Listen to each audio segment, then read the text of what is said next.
And that trust has been abused, not just by the San Francisco Police Department Crime Lab, but we have reason to believe by crime labs all across the state of California, in a practice that has been described as routine.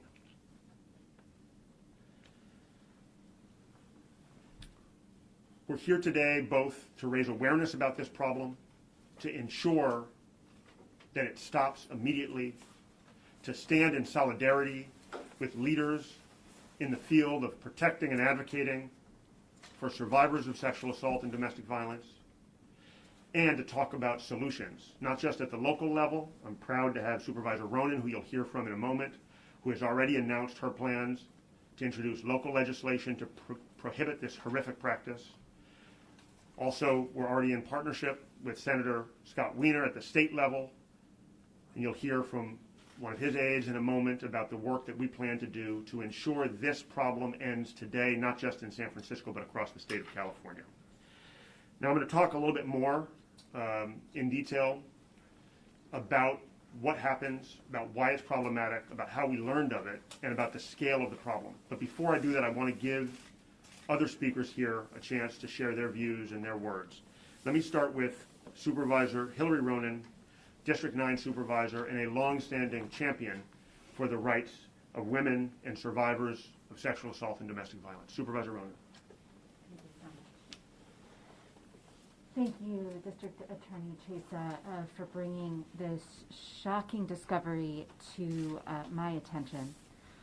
About 4 years ago, when I first became a member of the Board of Supervisors, a group of rape survivors came to talk to me and told me their stories of having awful experiences, coming forward, reporting the rape, and getting a fair investigation of that rape, a fair prosecution of their attacker, and even having problems with the medical examiner's office and the general hospital where they got the rape kit. I held a hearing about the efforts in which women told their stories about how difficult it is to come forward after your rape. Remember, you are just violated in the most brutal and intimate ways. And if you decide to come forward and report that crime, you have to go to a hospital and have an invasive medical examination at the worst moment of your life, when all you want to do is take a shower and get any presence of your attacker off your body. But instead, you have to preserve the evidence, you have to go to the hospital, you have to get a rape kit. Then you have to be investigated by the police, and you have to potentially stand trial and tell your story to the public. It is so burdensome to report rape. It is so hard that it doesn't happen very often. If survivors knew that their own DNA evidence would potentially be stored and used against them at a future date, even less survivors would come forward. We, in the Board of Supervisors, created the Office of SHARP, and you're going to hear from its director, Kelly Lundensmore, in a moment, in order to make it easier for victims to come forward, have a champion by their side, and report rape. We know that 1 of every 2 women are sexually assaulted in their lifetime. These shocking statistics have to end. And the first way that we end them is by making it as easy as possible for survivors to come forward, as safe as possible, and to make sure that their intimate data is kept secret and only used for the purpose of investigating their rape. Thank you very much. Thank you, Supervisor Ronen. As I said, we're honored to be working in partnership with Supervisor Ronen on local ordinances that would remedy this problem in San Francisco. Next, you're going to hear from Katie Stewart, who is the comms director for State Senator Scott Wiener. State Senator Wiener could not be here today, but we're already in dialogue with his office about a fix at the state legislative level that hopefully could solve this problem beyond San Francisco, but for all of California. Katie? Thank you. I'm Katie Stewart, Communications Director for Senator Scott Wiener. He is not available today, so I'm going to read the following statement on his behalf. I want to thank District Attorney Boudin for elevating this incredibly important issue Misuse of rape kit DNA is never okay. If this misuse is not currently illegal, and we're looking into its legality as we speak, then we must make it illegal, and I'm committed to advancing legislation to do so. We need to do everything in our power to ensure sexual assault survivors can come forward and feel safe and supported.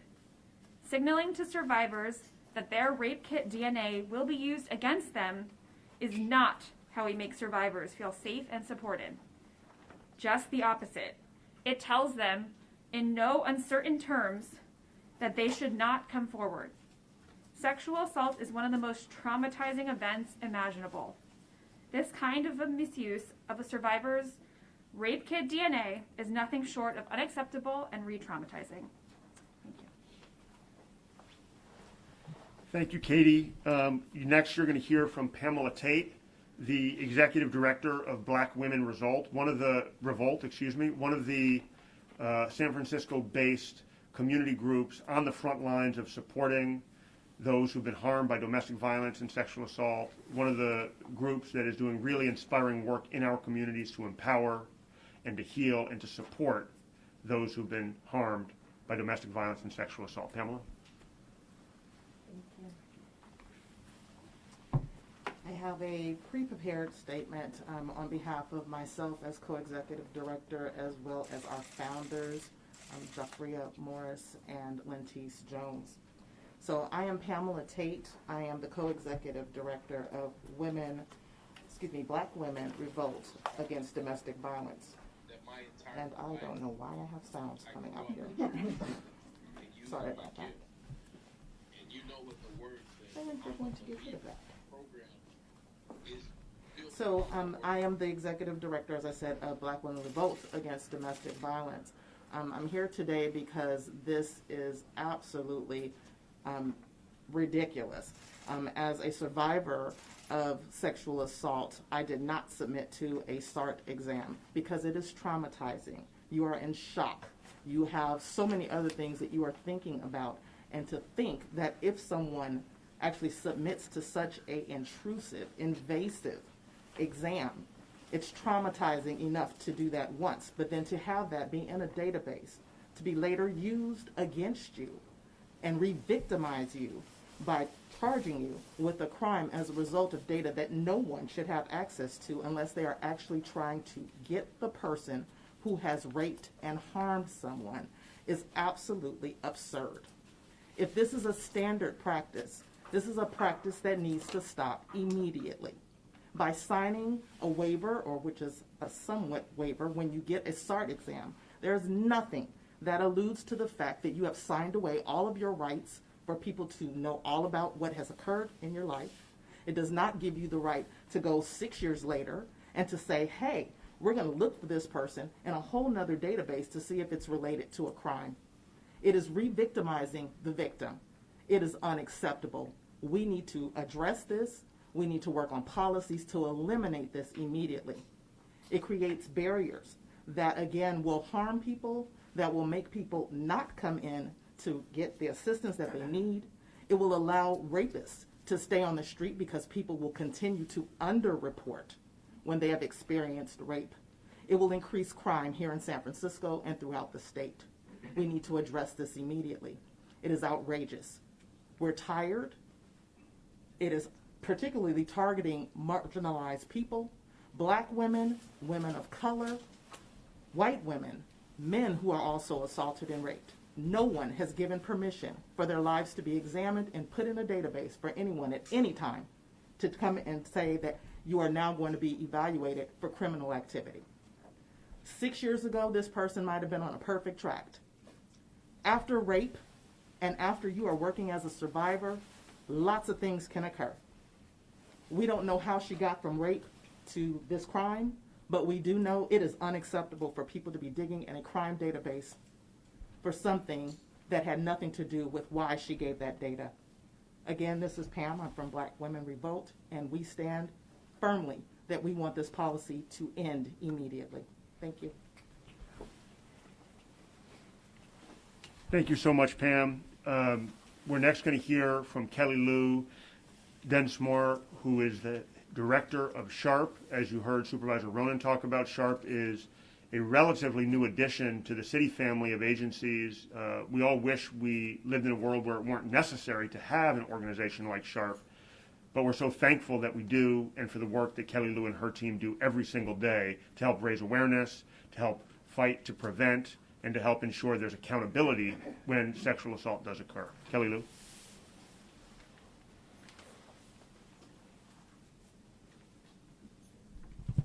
Good morning. My name is Kelly Lou Densmore, and I'm the director of SHARP, the Office of Sexual Harassment and Assault Response and Prevention at the Human Rights Commission.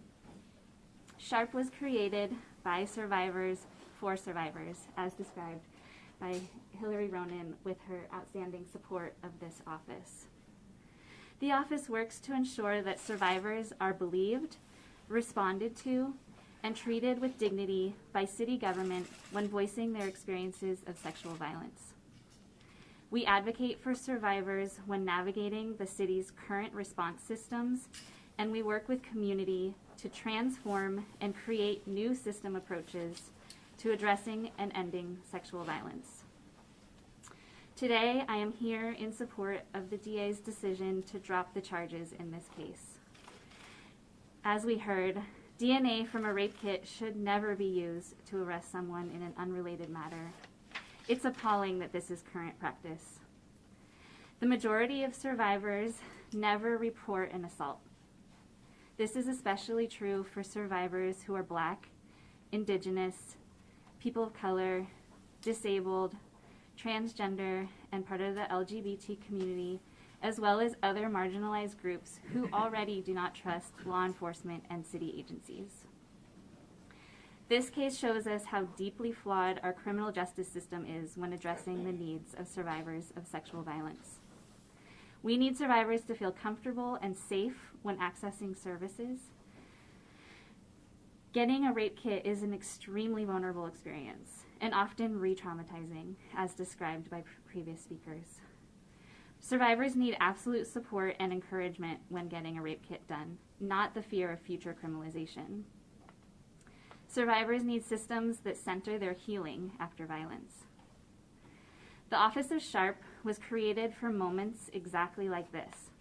We advocate for survivors of sexual assault who have attempted to use city services such as getting a SART or a rape kit, who have attempted after experiencing violence and have faced barriers and challenges. We work with survivors to change the policies so that the policies center their needs. If you or someone you know have experienced a sexual assault or have faced challenges and barriers with a San Francisco city agency, you can file a complaint with our office. Our complaint information is on our website. It's sharp-sf.org. Again, SHARP supports DA Bodine in dropping the charges in this case, and we applaud the legislation and other changes that are being made so that this never ever happens again when someone takes the vulnerable risk of getting a rape kit. Thank you.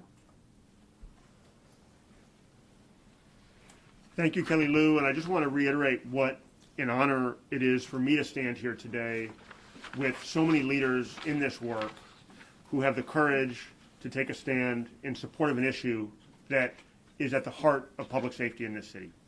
There's nothing more important to me than making San Francisco safe for everyone, and that includes especially vulnerable victims, people of color, women, marginalized groups, those that are more often than not targeted for sexual assault and rape.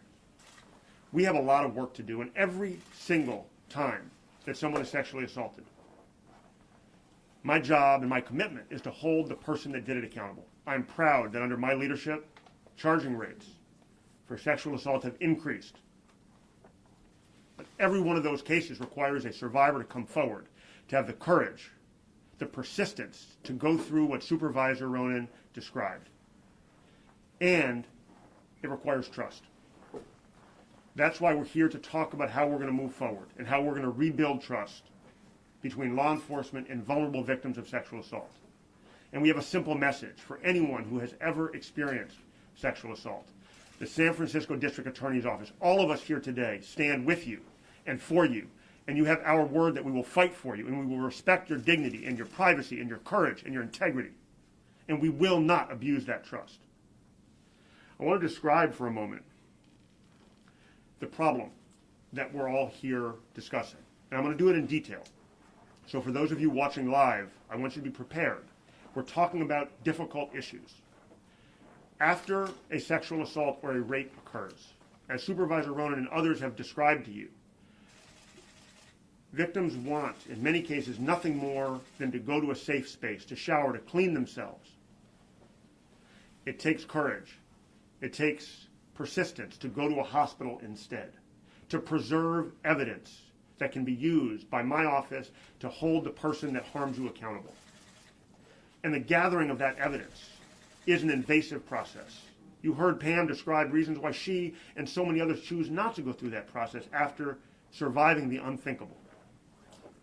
Who wants to have a group of people looking at your body, taking your clothes off, putting your legs in stirrups, poking and prodding your most intimate parts?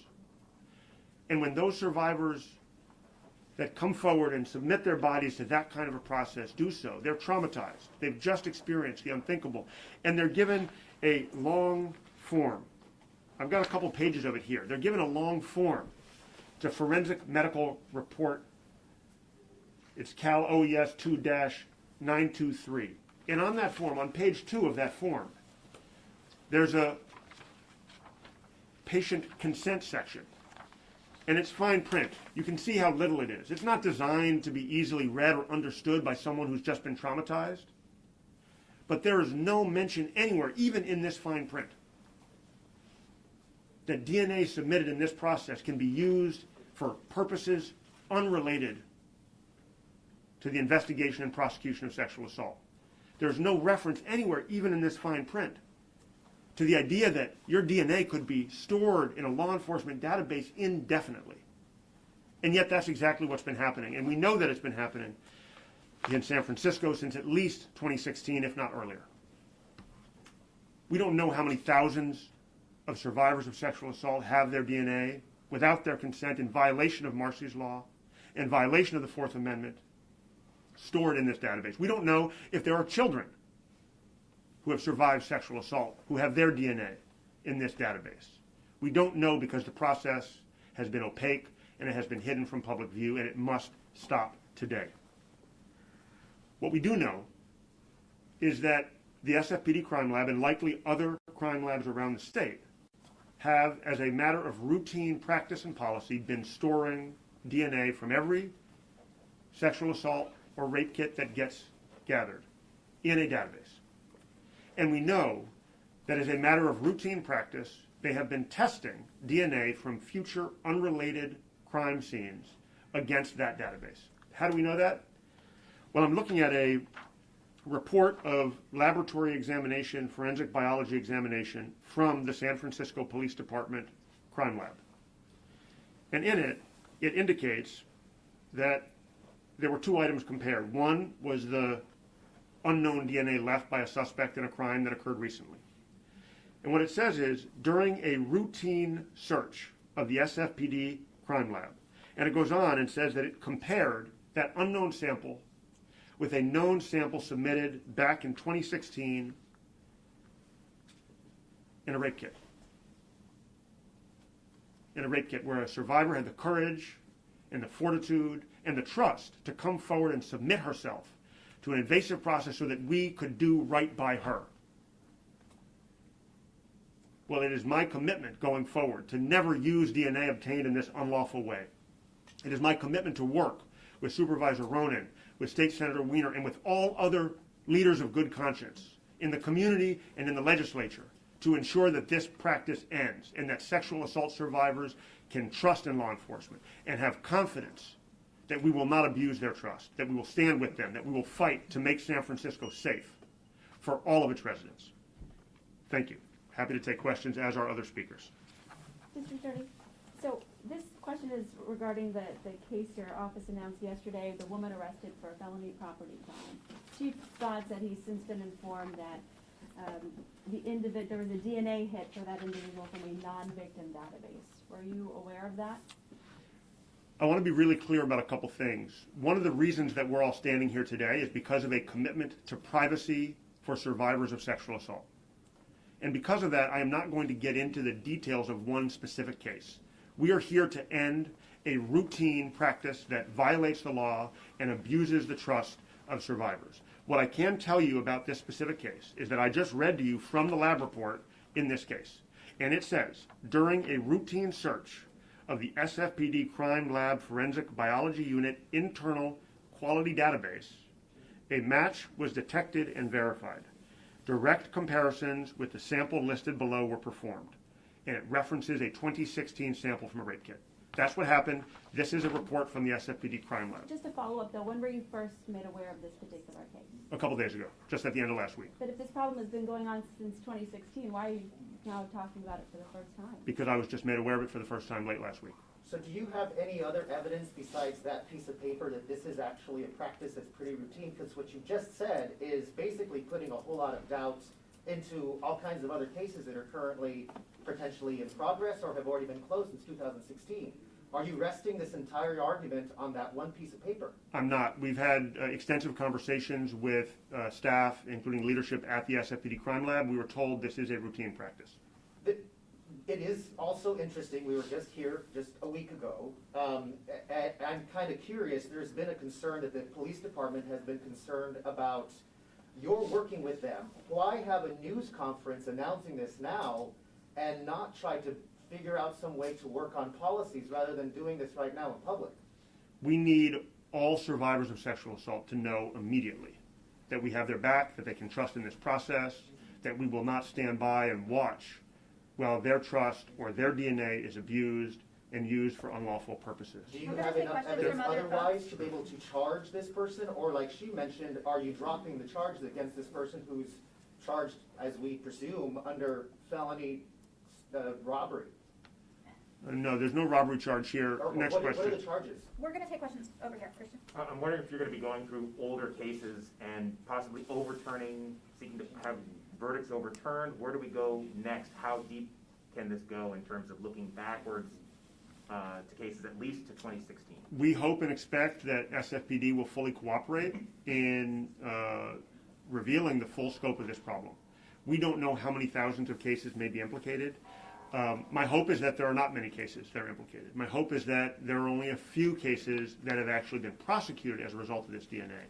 What we do know is that the database that exists is searched on a daily basis in ways that violate Marcy's law and that violate the Fourth Amendment. Whether or not those searches result in a case being filed, and whether or not, to the last question, the sole basis for us to proceed in that case is this unlawful DNA search is a different question. We need to look case by case, and I fully expect full cooperation from SFPD. We have a question right here. You talked about this happening statewide. Can you talk more about that? Sure, sorry to interrupt, go ahead. Yeah, just, you mentioned that it happens all over California, so it's not just San Francisco. Our conversations with leadership at the SFPD Crime Lab suggest that this is a routine practice not only in San Francisco but at other crime labs across the state.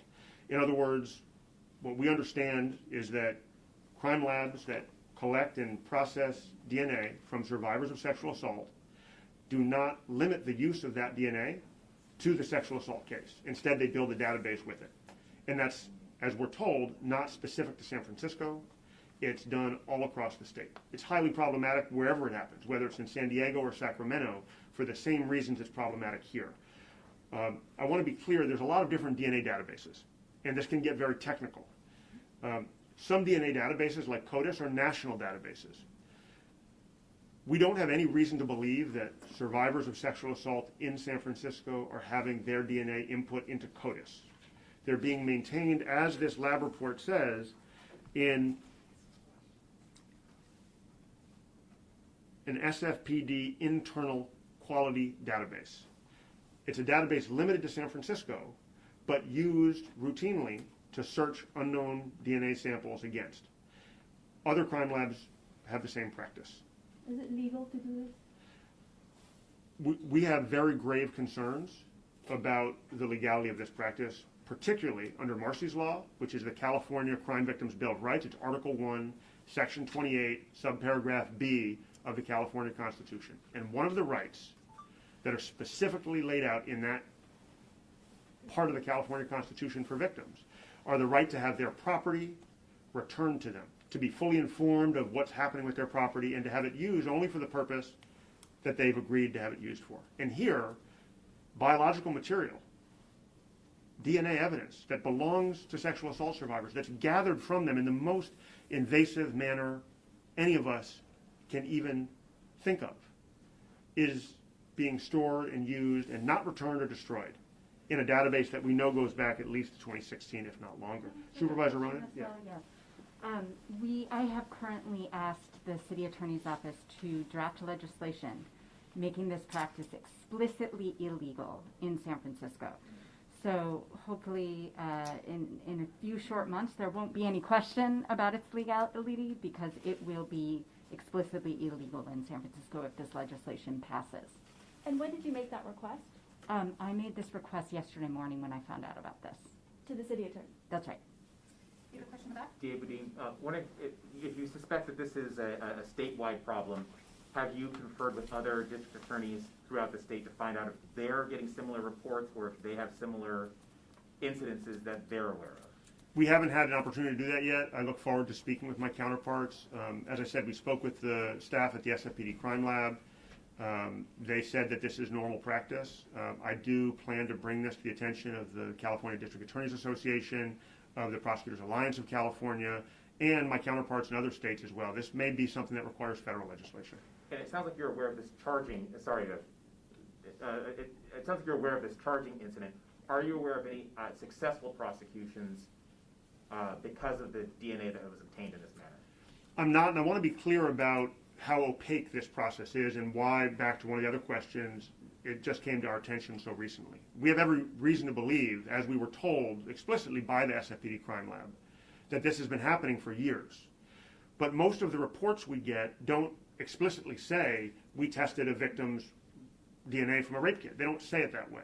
It's much less clear, it's much more opaque, and as I tried to read to you the language in this report, which is one page of many hundreds of pages of discovery in an individual case, sometimes thousands of pages, buried on one page is reference to this 2016 incident. Nowhere on this does it say that incident was a rape. Nowhere does it say that the victim's sexual assault kit is the basis for that DNA sample. It required a proactive assistant district attorney asking questions, looking at the details. It required getting pushback from a defense lawyer who said, wait a second, what's happening here? The litigation process in this case is what revealed this transgression. That doesn't always happen. Does not always happen. And in some cases, there's independent evidence totally separate and apart from the DNA that allows us to proceed. But I will not ever use DNA that is obtained in violation of the Fourth Amendment, that is used in violation of Marcy's Law to prosecute a case. We must send a loud and clear message that public safety is our priority, that we stand with victims, that they can come forward, they can have the courage, and they can have the confidence, and they can have the reassurance that we stand with them. Two-part question, District Attorney. First, you were just calling for basically national legislation, federal legislation, but I just want to understand the hard evidence that you have is that single piece of paper. No. So you have, do you have a sort of a database, or have you built other than that single paper that you displayed, do you have concrete evidence? Yes. That this is a systematic practice that has been used in prosecutions in San Francisco and across the state, and you think maybe across the country? Yes. And is Yes. that evidence you are willing to present because it seems like you've talked to the crime lab. Let me be very clear. Yeah. For those of you who want to nitpick and focus on the details of this case, we will not compromise the privacy or the dignity of a survivor of sexual assault. Hold on. If you have questions about whether or not this is a systemic practice, I would encourage you to ask the San Francisco Police Department Crime Lab two simple questions. And the answer to both of them will be yes. First, do you routinely save in an internal database all DNA that sexual assault survivors provide you in rape kits? The answer is yes. Second question, do you regularly test unknown DNA samples from crime scenes against that database? And the answer is yes. Well, no, a second question for you. Thank you, District Attorney. Your critics, obviously, this is a practice that is reprehensible and should be addressed, but your critics say that you are using, deflecting from the mismanagement of your own office by pointing to the SFPD, to national Republicans who you allege are funding the recall against you.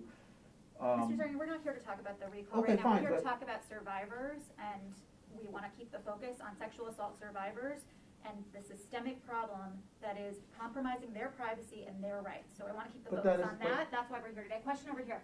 Quick question, when a woman goes in for a rape kit, I'm assuming there's paperwork, there's things to be signed, et cetera. Does it say anywhere, even in the fine print, your DNA will be used in the future for any other case or any other purpose? It does not, and I have that form here. It's Cal OES 2-923.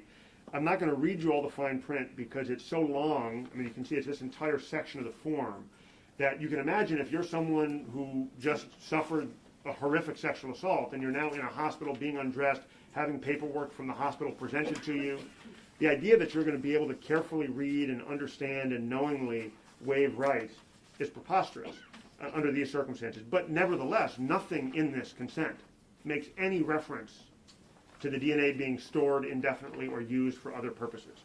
I'm happy to provide this form. It's a public document. I would encourage you all to take a look at it. It's available from caloes.ca.gov, and it's on the first page of the document after the cover page. And it's very clear. There's no reference whatsoever to future use. And I can make it available for folks who are looking for it as well. We're going to wrap up there. Thank you all so much for coming. And if you have any further questions, feel free to reach out to me. Thank you. I mean, I just have a quick question about the timeline here, If you want just to to come make up sure to me that I've got privately, it we can clear. talk where we're ending the I mean, so 2 days ago, you came up with this piece of paper, and now you're accusing the entire system of it. I just kind of want to make sure that I got the timeline right. I'm happy to talk to you privately in just a moment. We're wrapping up the press conference, and I can talk to you in a second. I think we I all think we've wanna answered know your that. question several times, though. Also, did I hear you mention as well that you are still considering the We're prosecution trying of to this talk case to some of the existing? folks who were just here for a moment, so we could just have a moment, and then I'm happy to talk to you and answer your question again.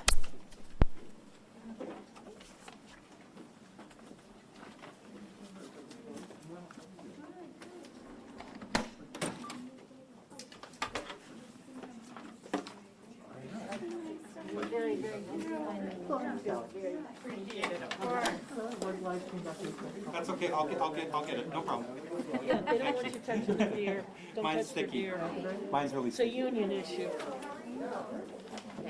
I've ruined it myself. Thanks.